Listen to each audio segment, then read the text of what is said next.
When I was 16 and in my junior year of high school, we had 9 class periods a day. My 5th period was lunch, followed by astronomy class. The astronomy class was held in one of 2 basement classrooms. My high school was huge, with 3 floors, and even that wasn't enough space for all the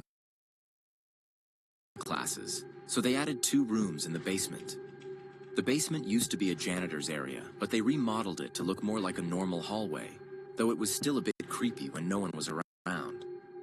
There were no intercoms or speakers down there, so we never had classes there during the morning announcements.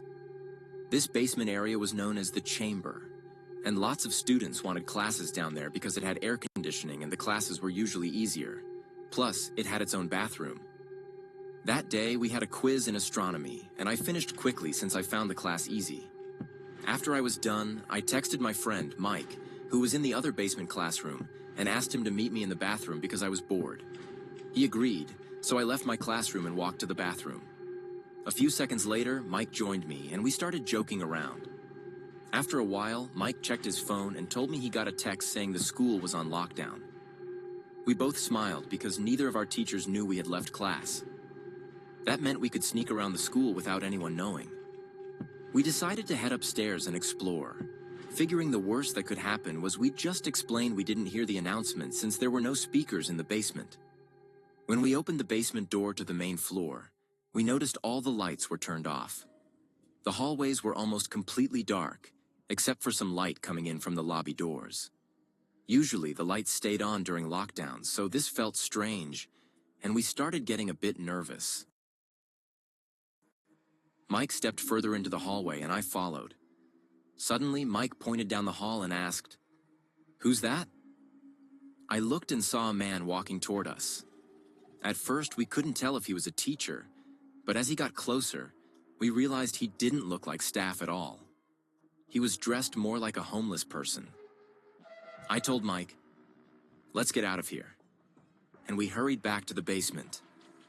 We saw that both classrooms had their doors shut and lights off, so instead of making a scene, we decided to hide in the bathroom. I turned off the light, and we both hid in one of the stalls.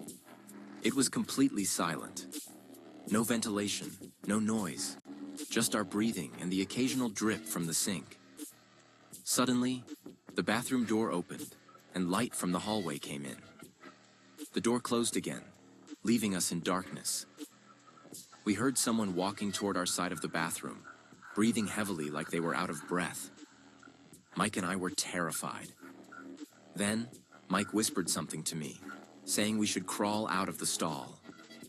The bathroom was so quiet that even his whisper could be heard. The heavy breathing stopped, and the person outside started pushing on the stall door. That's when I whispered, "Go, go." We crawled under the stall dividers to the next stall, then the next, until we got to the other side of the bathroom. The person was now banging on the stall door we had just left. Mike and I jumped up, opened the door, and saw the man from upstairs standing in the corner. We ran out and pounded on the door to Mike's classroom. His teacher let us in quickly, and Mike explained what had just happened. He mentioned that he saw a gun in the man's pocket, which shocked me because I hadn't noticed it. The teacher locked the door, and the students in the room looked scared. Suddenly, there was a loud bang on the classroom door, making everyone jump. The man from the hallway was now outside, looking through the door's window and trying to turn the knob. After a few more bangs, he walked away, heading back toward the stairs. We stayed in the classroom for what felt like over an hour, mostly in silence, except when the teacher asked us questions about what happened. Eventually, someone from upstairs called the teacher, and he told us to walk single file up the stairs and out of the building, where police were waiting. Mike and I did our best to describe the man to the cops and the dean. A police officer patted me on the back, and we were sent home. After that incident, the school installed cameras everywhere and increased security. The situation never made it to the news, so we never found out if they caught the guy. I'm convinced that man's plan was to harm us in that bathroom stall.